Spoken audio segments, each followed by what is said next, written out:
Okay, so in this video I'm going to explain the changes in pH with regards to ventilation. So whenever we are ventilating or bringing air in and out of our lungs, we are doing gas exchange in the alveoli.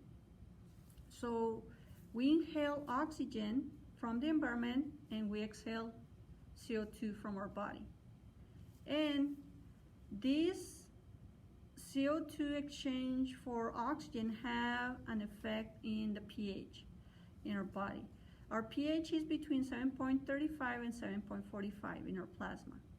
And whenever we accumulate CO2 in our body because we have increased metabolism, we have changes on the pH going towards the acidic range. So it will be going below 7.35. And then we have to exhale that CO2 so we can bring this pH between 7.35 to 7.45. So when I will start doing exercise, I will accumulate CO2 in our body.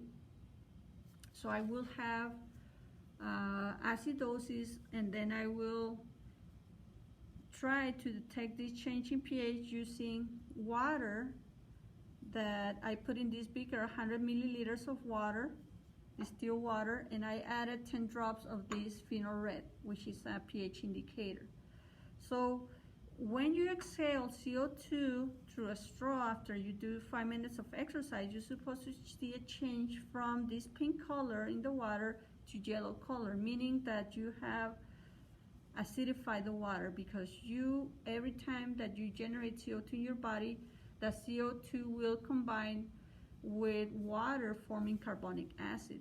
And we have this enzyme that is called carbonic anhydrase that condenses this water with CO2 forming carbonic acid, and that acidifies a solution. In this case will be water.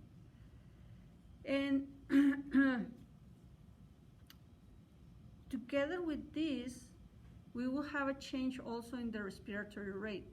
So when you are at rest, you have a basal respiratory rate, which will be the usual one for you.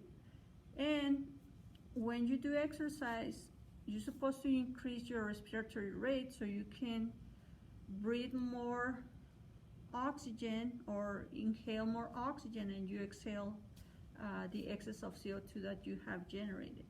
In order to calculate the respiratory rate, you can do two things. You can put your hand over your sternum and feel the raise in your chest every time that you breathe, and you can count the amount of raises in your chest for 15 seconds and then multiply it times 4 so you can calculate that per minute, the number of breaths per minute. Or you can put the hand over your shoulder and see how many times you have raised your shoulder for 15 seconds. So we have a timer, we have a clock here in the room. So I'm going to count my breaths per minute, and then I will let you know. I'm going to count for 15 seconds, starting now.